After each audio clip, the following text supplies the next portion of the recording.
It starting now. Dan, just put on your microphone if you see somebody else is in the waiting room, please. I want to get rid of the waiting room, but I can't today for some reason. I don't know quite why, but anyway, doesn't matter. Oh, come on. Okay, so I'm going to share my screen. So to start with today, guys, there is something for you to do. Okay, so what I'm going to do is I'm going to come to this. We started with this last time. I hope you can see this. This was the syllabus for metals. Then we looked very briefly at the next bit, which is what you have to know for it. And we did lots and lots and lots and lots of chemistry. Okay, this is all the stuff that we did last time, many, many slides. Okay, so today, what we are going to do is we are going to look at these things. So first, we are going to do a little test. Not hard test, it is one where you can just shout out the answers, just think about them, share your answer with somebody else. Then we are going to look at the extraction of other metals. We looked at some last time. We're going to see how it is all quite simple. Then we are going to look at pollution issues, problems to do with the extraction of metals. It's not just pollution, but that's what they say. And then we will do the physical properties of metals and alloys. So here we go. First, what we're going to do is we're going to start with some simple questions. So what I want you to do is just think of the answers. You will get a copy of this presentation. So if there is anything that you want to see later, you can see it, you can worry about it later. So name the ore of lead, iron and aluminium. This is a reminder, just a reminder. So if you're going to write anything down, I would just write down the bits you don't know. We can spend a lot of time writing down things that we already know, and it's a bit of a waste of your time. So lead, iron and aluminium, lead, iron and aluminium ores. Does anybody know? Does anybody know? Anybody know? Lead, iron, aluminium. Do we know? Anybody want to call out the answers? Oh, Oshirika has, hold it still. Galena, hematite and bauxite, really good. Wamwini. Galena for PBS, good, knowing the formula, that's very good. Okay, so the first question today, name the ore of lead, iron and aluminium, and the answer is lead sulfide or galena, hematite or hematite, and bauxite or aluminium oxide. Bauxite is not just aluminium oxide. Next question, give the, it's a little bit different from last time, as you can see. Give the formula of the ore of copper, lead, and aluminium. Now, when it says the formula of the ore, it doesn't mean that. It means the formula of the main chemical in the ore. So copper, lead, aluminium. Do we know the formulas of the ore? Well, copper is in malachite. Lead is in galena, and somebody wrote lead sulfide, which is very good. And aluminium is bauxite, which is aluminium oxide. Here are the answers coming up. Here are the answers coming up. Okay, so copper malachite is copper carbonate, CuCO3. CuCO3. Gloria just coming in. Lead, galena, is lead sulfide, PBS, and aluminium, I'm sorry I didn't make these smaller, the numbers, but is aluminium oxide, Al2O3. So only write down the things you do not know, okay? So copper ore, main ore, malachite, copper carbonate, CuCO3. Galena, lead sulfide, aluminium oxide is the main aluminium compound in bauxite. Right, put these in order again. Now, last time we came across different ways of remembering it. Can you put them in order? Put the most reactive one first. See if you can remember how to do it. See if you can remember how to do it. I'll give you 2 minutes to do it. See if you can put them in order. I will give you a hint, and that is that AU is at the end. The far end, that is gold. So you don't have to write it down, but if you can remember it, that's great. Try and work it out for yourself, because the method for extracting these depends on where they are in the reactivity series. Okay, does anybody want to put them in order? I'm sure some people can put them in order. Would anybody like to show us their order? I will just make your picture for me a bit bigger. Anybody want to show me?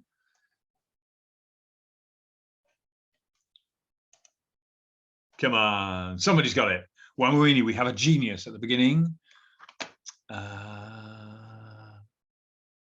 Oh, that's very good for the, yeah, that's really good. That was a very good aluminium ore. You're absolutely right. It's aluminium oxide and aluminium hydroxide. Could I just see that again, please, Genesis? Sorry, I was looking at somebody else's. Genesis? Genesis, have a list up. Let's have a look. Very good. Very good. Genesis are top of the class. Genesis are top of the class, as I suggested they might be. So here it is. Here's the question. Here's the question. And here is the answer. K, Na, Mg, Al, Znfe. If you remember K, Namgal, Zunfe, just remember, stick them together or come up with that silly way of remembering it. That's where it is. And the next question was, where does carbon come? And I hope you can remember where carbon comes, because it's important to remember where carbon comes. It comes here, between aluminium and zinc. In other words, just above zinc, which is important. We will see in a minute. Okay, so on we go. What type of extraction will be used for aluminium and for lead? What type of extraction will be used for aluminium and lead? Type of extraction, in other words, how do we actually do it? Kabiro looking very sharp today, looking very smart and very intelligent, I think. So what type of extraction, aluminium and lead? There is the reactivity series. Really good, Oshirika. Oshirika coming out with a suggestion that aluminium will be electrolysis. If you remember, the reactivity series with carbon in the middle means that all those to the left of it, the ones which are more reactive than carbon, it has to be electrolysis. Genesis knew that. Yes, you did. Yeah, you did. Yeah. He's pretending he didn't, but he does. Okay. So if it comes below carbon, then it is extracted generally by heating with carbon. The very unreactive ones, like gold, do not need extracting. Next question. Sorry, next question. What are the raw materials put into the blast furnace? What are the raw materials put into the blast furnace? Raw materials for the blast furnace. Gloria looking very confident here. Let's have a race. See who can get me there. There are 4 of them. Raw materials put into the blast furnace. Silver Spring. Silver Spring. Silver Spring is getting disappointed that they aren't getting shown. Kan Kabiro, 4 of them. Hello, Shama. Welcome. I hope Shama are coming in now.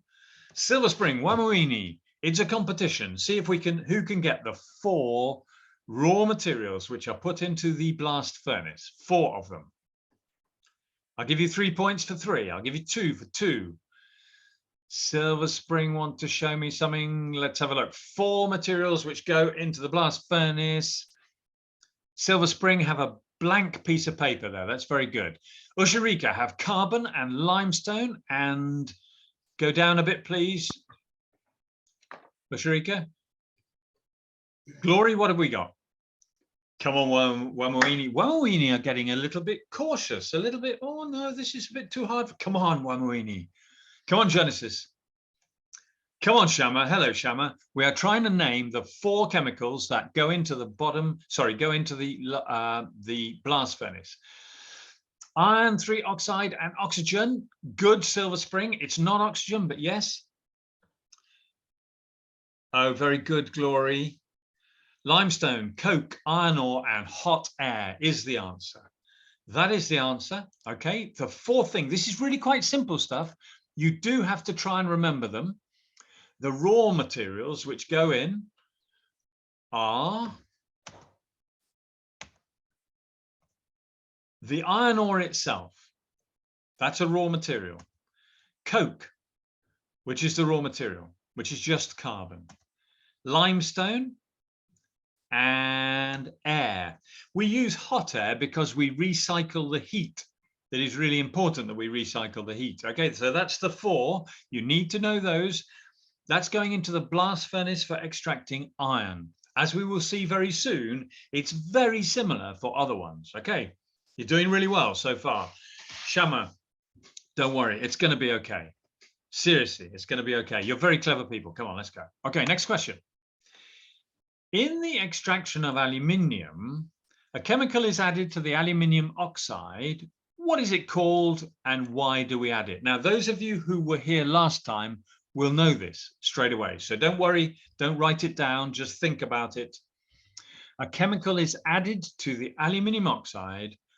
What is its name and why do we add it? Glory's got the answer. Glory's got the answer. Glory, I can't get close enough to the camera. Glory can't get close enough to the camera. This is sad. I can't see it. Hang on, let me just get my camera off. Hang on. Glory, I'm taking a lovely picture. Oh, very good. Very good, Glory. For those of you who are wondering what the answer is the chemical which is added is called cryolite. And how you answer the next bit, I said last time, is important. It is added because the melting temperature of cryolite and aluminium oxide melts at a lower temperature. Heat is very expensive, so we add the cryolite, so we have a mixture which melts at a lower temperature. Can anybody tell me the temperature inside the smelter, inside the electrolysis cell? Anybody tell me an approximate temperature for the electrolysis cell? Anybody? Cryolite and aluminium oxide melt at, Glory is coming up again. Glory is coming up. Glory are really keen today. Across a little bit further. No, it's higher than that. Oh, sorry, did you say 2000 or 200? Shama, what have we got? It's got to be higher than that. 2015 is a year, Glory. It's not a temperature. No, I'm joking. It is also 2015. No, it is 900 or 950. Okay, it's 900 or 950. Next question.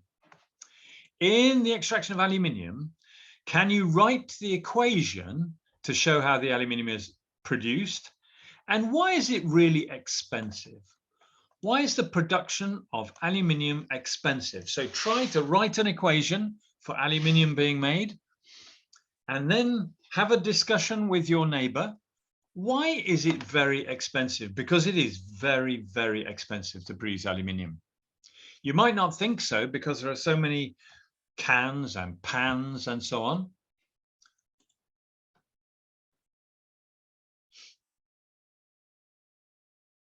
Can you write an equation? And why is this expensive? Come on, Kabiro. Let's have a great answer from Kabiro.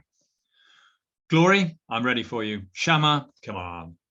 So can we write the equation and why is it expensive? Any answers? The equation for producing aluminium. Come on, Silver Spring. Come on, Silver Spring. Team Dan, let's go. Kabiro, you're looking very intelligent, but you're not offering me any answers. Let us have an answer. Shama, have an answer. Shama, show it up. Shama are going well today. Aluminium, yeah, no, we want a proper equation, John. John, we need a proper equation for it. Okay, one we need, what do we got?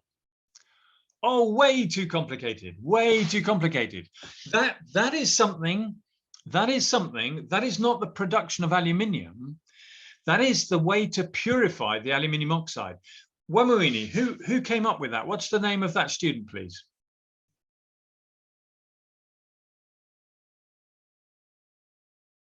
Wamuini.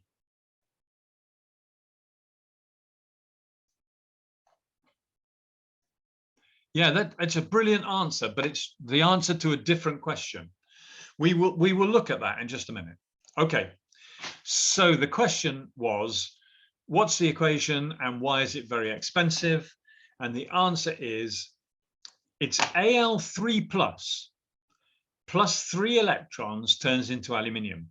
It's electrolysis. In electrolysis, there is always electrons added or taken away from something. And the aluminium is Al3 plus ions. They are called cations. Al3 plus gains electrons to become aluminium. And the reason it is expensive is because electricity is expensive.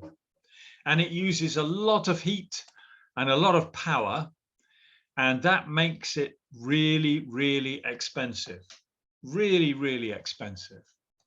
Okay, so aluminium is produced like that in the first equation, and it is expensive because of that. Okay, last question. In the extraction of iron, what 2 things does the carbon do? What 2 things is the carbon in there for? And why is limestone added? Have a talk with somebody next to you. Why is carbon added? What does it do? And why is limestone added? Come on, Osharika. We've got some very clever people at Osharika. We've got some very clever people at Glory, at Silver Spring, at Shama, at Kabira, at Wamuini, at Genesis. So in the extraction of iron, what is the carbon used for? And what is the aluminium? Sorry, what does the limestone do? Oh no, somebody in Osharika is using crutches. That is bad. Okay, let's see if anybody knows. What is the use of the carbon? Why is the carbon added? There are 2 things which carbon does in the blast furnace. And show me again, Genesis, a little bit closer, please. That's a good idea, but it's not actually the main answer. Kabiro, show me again. Oh, wow. What a great answer, Kabiro. That's really good. The first thing that it is used for is the fuel. Okay, number 1. Oh, Shama, I'm sorry. Let me see. Very, very good. That's really, really good, Ashirika. Well done. It doesn't speed up the reaction so much, Shama. It does produce carbon monoxide. It does. Very good. So the 2 things it's used for. 1, carbon burns and it gives a lot of heat. And the second thing is that the carbon produces carbon monoxide, which reduces the iron, which takes the oxygen away from the iron. And the limestone is added to get rid of the silicon dioxide. Okay, to get rid of the silicon dioxide. So here's the question. And here are the answers. The carbon is a fuel and a reducing agent. The limestone removes SiO2.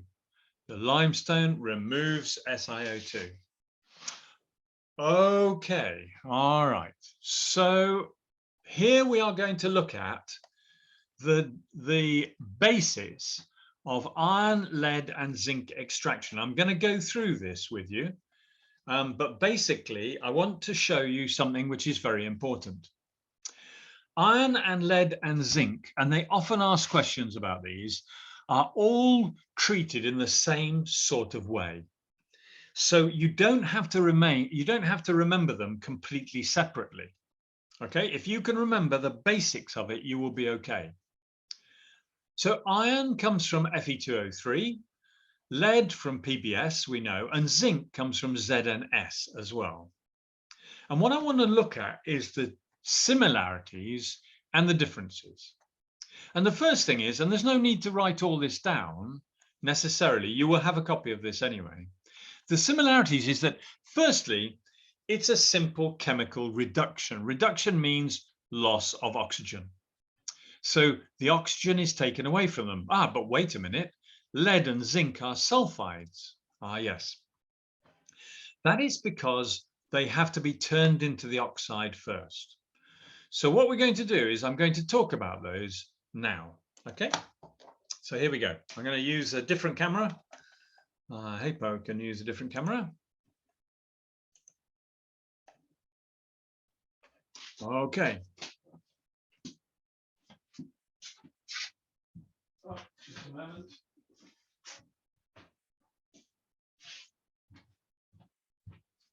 Okay, so I hope you can see me. Hello. What we've got, I'll just turn that light down a bit. There we are. So what we've got is in the reactivity series, we have right up at the top, potassium, sodium, calcium, magnesium, aluminium, zinc, all these. And carbon is in here. And all of the ones further down are, let me just bring you a little bit closer. All of the ones further down are extracted by heating with carbon. So iron exists as Fe2O3, Zn as ZnS, and Pb as PbS. So what happens is this. If you have a sulfide, like zinc sulfide or lead sulfide, you heat them.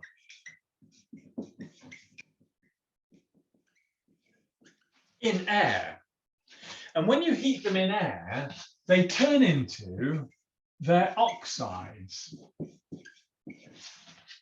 Okay, so the first thing we do is we heat them in air. This is simply called roasting. Roasting, okay?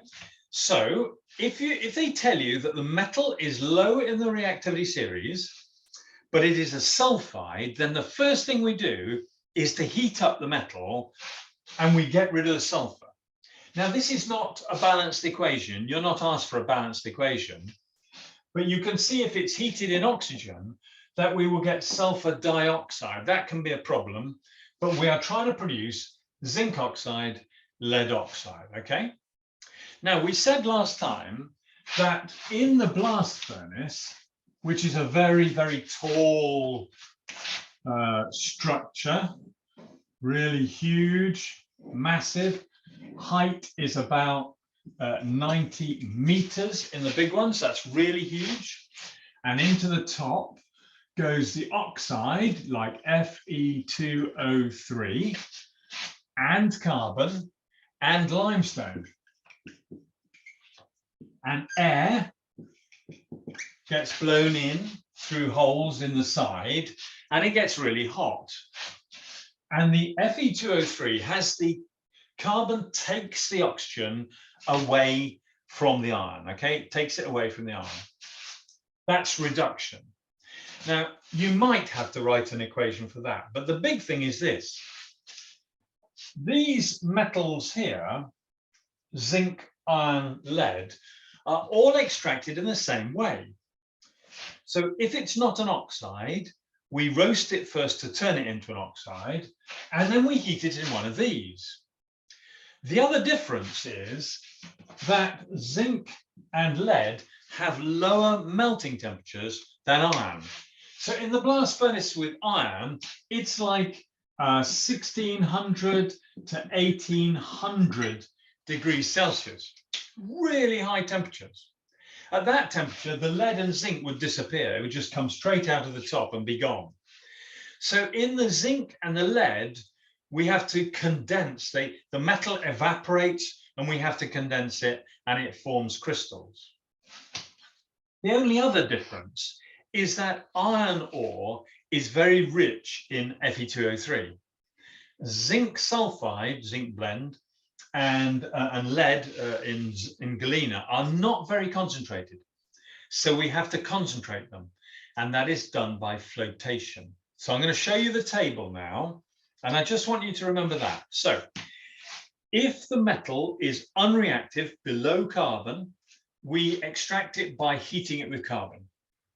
If it is a sulfide, we first roast it to get rid of the sulfur and turn it into an oxide, and then we heat it with carbon. If it is a low melting metal like zinc and lead, then we have to let it evaporate and condense it. Iron will just come out of the bottom. It trickles down to the bottom and comes out of the bottom. Okay, changing camera. Okay, so that's the start. So the very unreactive metals, heat with carbon, but roast them first if you need to. Okay. So here I'm going to share my screen again. We're going to go back to the table, and this is what you need to know. So the first thing is that you need to know the formulas of the ores. That's very important. You need to know that the lead and zinc ores have to be concentrated. Then they are roasted, and then they are all heated with carbon, and the lead and zinc evaporate and condensed. Okay, it's the same with all of them. Okay, that's the same basic thing with all of them. Okay, all right. So here is what it looks like.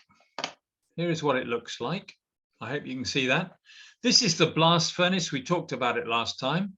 What I want you to do is just to see that it's rather similar. It looks pretty different, but this is the one, whoops, sorry. This is the one with lead. And this is like this one on the left on its side. And this whole rotates all the time. Now, you don't need to know that. What you do need to know is that the temperatures in the blast furnace are much higher, but the metal molten lead or zinc, they come out, they evaporate and they are condensed then. Okay, that's really important.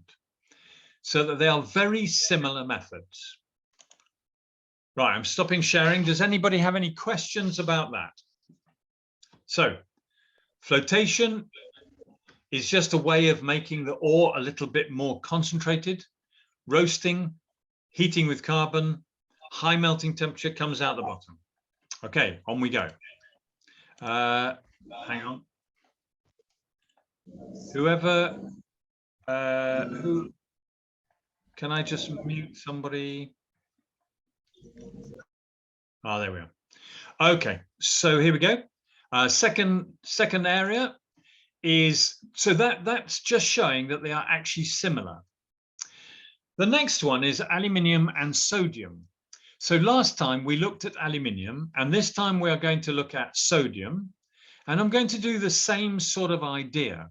Okay, so that they are reactive metals. So we have electrolysis of the molten, not really the ore, but the purified ore. But the differences are what happens on the way through.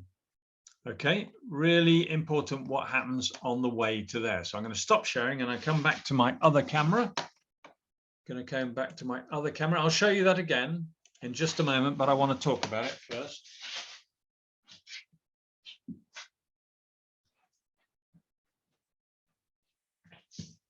Whoops.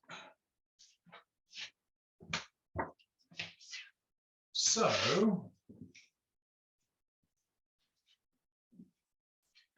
here are the reactive metals here, and these are all extracted by electrolysis.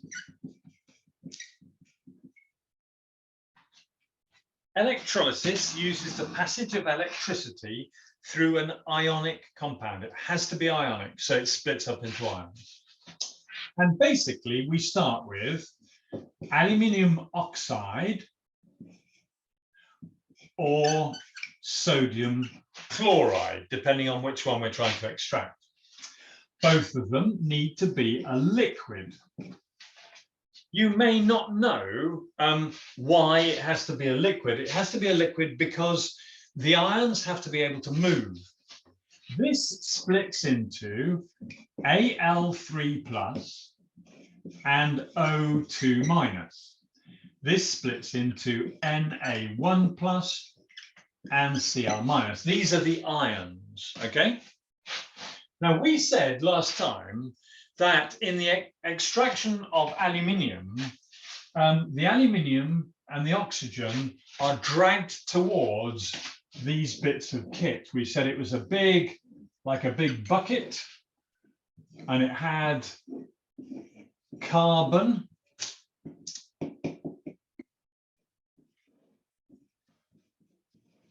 attached positive here, and the whole of the bucket is negative. Now, what happens is that the aluminium ions will be attracted to the bucket. Since they're attracted to the bucket and it's got lots of electrons, each aluminium picks up 3 electrons and turns into aluminium. Okay? I'll just move that across a bit. And turns into aluminium. The oxygen, O2 minus, will lose electrons and become oxygen. But oxygen doesn't go around as O, it goes around as O2. So it'll be O2, and therefore 2 of these will lose 4 electrons to become O2. This is what happens in electrolysis. Now, this one is a bit more confusing or a bit more difficult to remember than the sodium one. Now, the sodium one is basically almost exactly the same, except for one thing. In this, the oxygen is going to end up here and go out of the top. With sodium, we have sodium ions and chloride ions. The sodium ions are okay. They're going to pick up electrons and form sodium. But the chlorine ones, we don't want the chlorine in the factory. If I have chlorine in the factory, I'll kill everybody.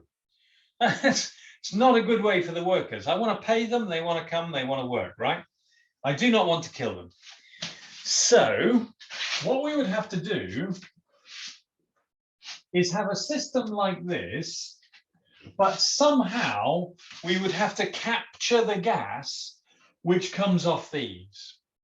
So what they do is they have a system which is similar to this, but then it has a cowl, like a funnel to collect the gas, because the gas is going to come out the top. So the Na plus is going to go to the bucket, and this is what's going to happen. We're going to get Na plus 1 electron becomes Na. And the Cl minus is going to lose an electron and become Cl. But Cl exists as diatomic molecules, Cl2, so we need 2 of these, and they lose 2 electrons together. And this needs to go up there, so it has to go out. The point is that they are very similar. The aluminium extraction, the sodium extraction, they're very similar. So don't think, oh, I've got many things, many different things to remember. They are actually similar. I'm now going to show you the table again, and then I'm going to show you some pictures to explain it. So I'm coming back to my other camera. Okay, so there it is over my whole shoulder. I hope you can still see it. Here I'm going to share my screen again. Here's the aluminium and sodium compared. So the first thing is that it is the electrolysis of the molten ore. And the other similarity is that it is very expensive because electricity is expensive. The main differences are these: that salt is quite pure, but aluminium ore, bauxite, is not, and it contains a lot of Fe2O3, iron oxide. So iron oxide has to be removed. Now, aluminium oxide dissolves in alkali, but iron doesn't. So we dissolve the aluminium oxide in alkali and the iron drops to the bottom. When we've purified the aluminium oxide, we do that in a number of different ways you don't need to know about. We add cryolite to the Al2O3 to bring down the melting temperature, and it only produces aluminium. In the sodium one, we get sodium and chlorine. Chlorine is very useful in many medicines, in making some plastics and so on. Here are the pictures of how they are made. This is the aluminium one. Here are the bits of carbon at the top, all charged plus. Here's the bucket, which is charged negative, and the aluminium collects at the bottom. And there's the temperature, around about 950 degrees Celsius. Okay, and the molten aluminium comes out the bottom. With sodium, if you look at it, it doesn't look exactly the same, but it's very similar. It's still a big bucket, but it has a way of collecting the chlorine gas. Okay, a way of collecting the chlorine gas. And again, it's graphite, it's carbon, the carbon electrode. Carbon at the top in the aluminium one and at the bottom in the sodium one. Okay. The sodium is lighter, is less dense than the sodium chloride, so it goes up, the aluminium goes down. Excuse me. The only other chemical which is extracted using some electrolysis is copper.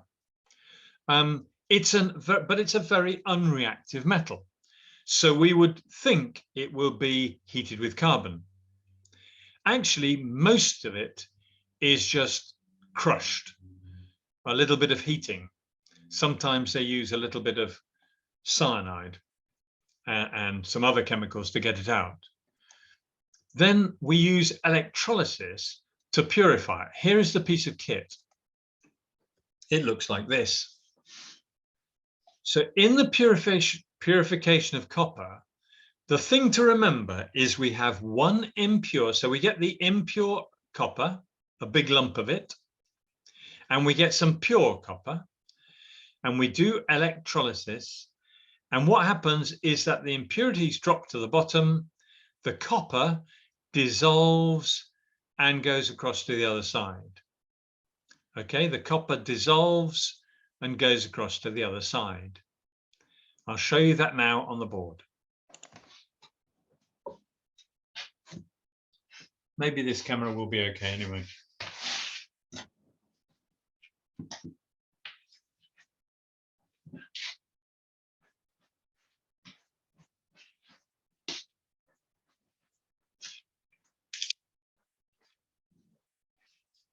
So copper is very unreactive metal.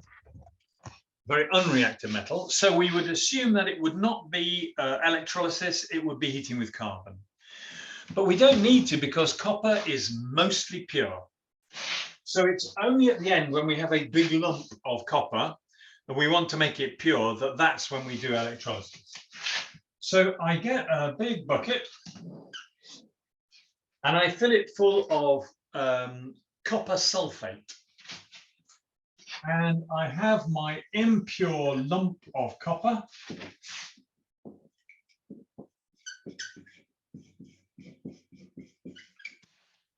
And I attach it to a system, and here I have a pure copper bar. Okay. This is copper sulfate.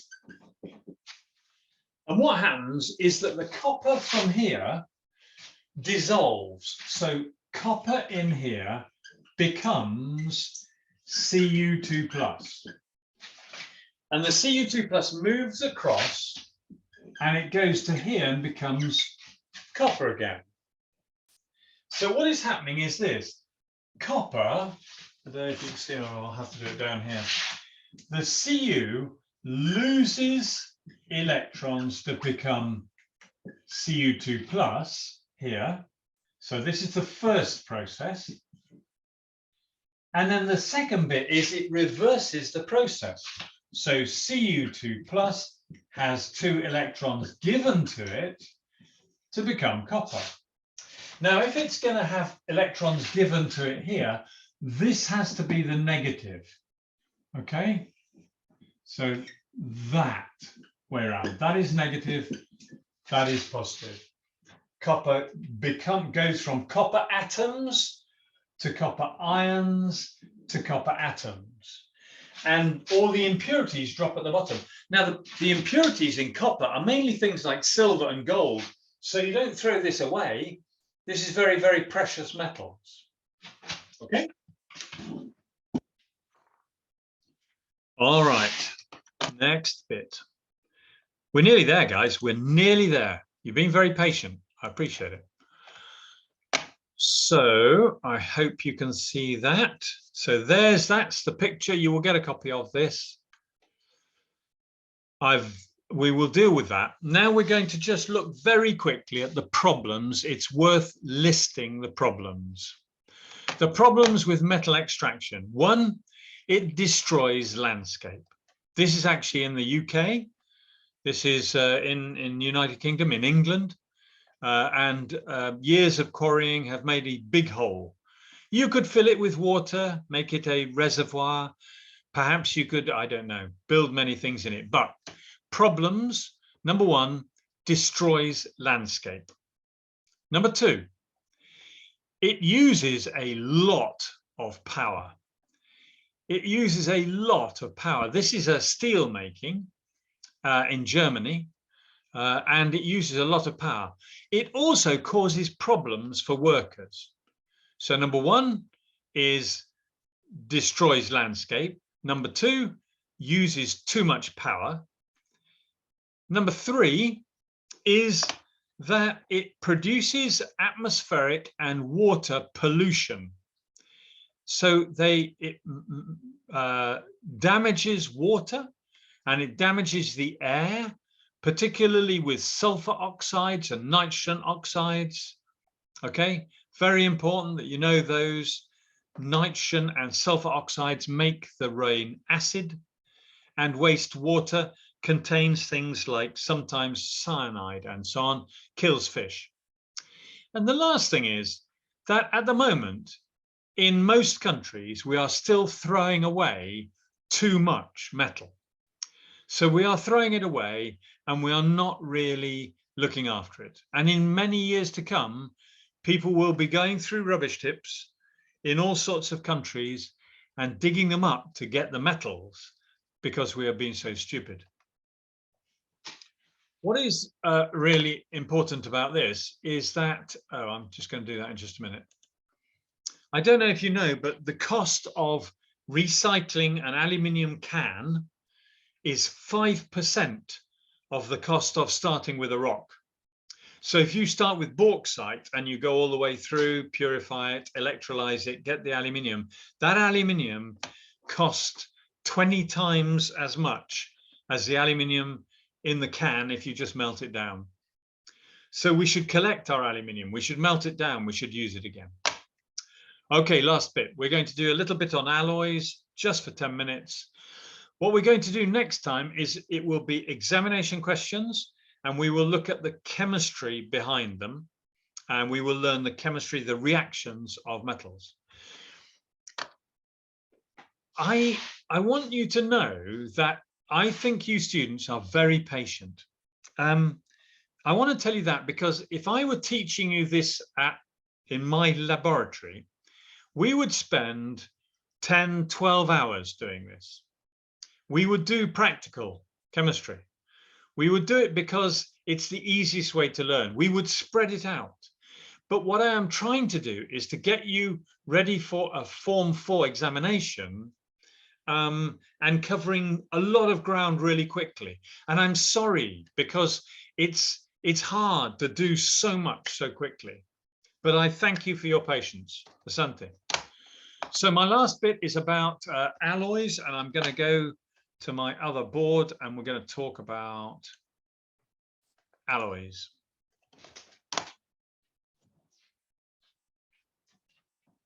Okay.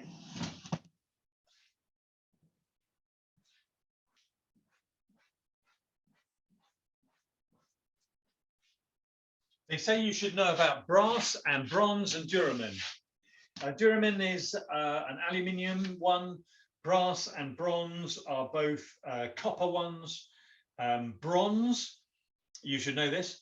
Bronze is copper and mainly tin. Copper and tin, and that's bronze. And brass is copper and zinc and a couple of other metals. Duramin is mainly aluminium and magnesium. I'll just write them down. So bronze is copper and tin. Brass is copper and zinc. And duramin is aluminium, magnesium, manganese, and so on. This one is important because this was invented by a German. I can't remember his name. I think it was Dürer. So he's named it after him. Dürer aluminium is what it's named as. And he invented it for aeroplanes. It was a very strong, very light alloy. And the point about these is that they are all alloys. Alloys are mixtures of two or more metals. Steel is another example. Sometimes they contain non-metal, but mainly metal. The point about alloys is that they are better than the pure metal. I'll give you an example. This is a history lesson. There was a really famous group in history called the Sumerians. The Sumerians were very warlike people. They were in North Africa, and they were very, very successful in fighting other armies and so on. And that was because they had really good bronze weapons, and other people didn't have. But their tin mine ran out. And when you don't have tin, you don't have bronze anymore, you just have copper. And their weapons became weaker and weaker and weaker until they lost their whole empire. So sometimes losing one metal can lose your whole empire, which it happened to the Sumerians. You're not expected to know that for Form 4. You are expected to know that the metals, the pure metals, are less good than the alloy. And the reason for this, that is this. If I look at the structure in a metal, it is many atoms pushed together. The reason metals are strong is that if I push here, they are close together, so they push each other and they don't move. They are malleable, they are moldable because the layers can slide over each other. So as I bend them, they will take up a new shape. Each one of these is the metal atom, which then loses its outermost electrons. So if this was something like aluminium, then the aluminium would become ions. So each one of these is aluminium ion, and all the electrons move around in between them. So the electrons, this one has lost 3, there's 1, 2, 3. Each one of them loses its electrons, and it ends up like this. Lots of electrons, lots of ions. If I make it into an alloy, what I do is I replace some of these atoms with bigger atoms. So if I have a bigger atom here, it stops the layers sliding over each other. If you've got some paper, sheets of paper, they can slide over each other. If I put a bump in the paper, it is not so easy. And this is why alloys are stronger, because the layers cannot slide over each other so well. They also can't get apart so easily, so they have higher melting temperatures often, and so on. Okay? So here are the main three that you need to know about: bronze, copper and tin; brass, copper and zinc; duralumin, aluminium, magnesium, manganese. These ones, small quantities, large quantity for the first one. Okay, very important. Last one is for making aeroplane bodies and wings. Okay, so that's that. I'm sorry it's a bit shiny on the board. I will see if I can do something about that next time. So nearly finished. Okay. So next time, what we are going to do is we are going to do examination questions. I have recorded this and I will stop the recording now, but we are going to do a lot of, I'm going to show you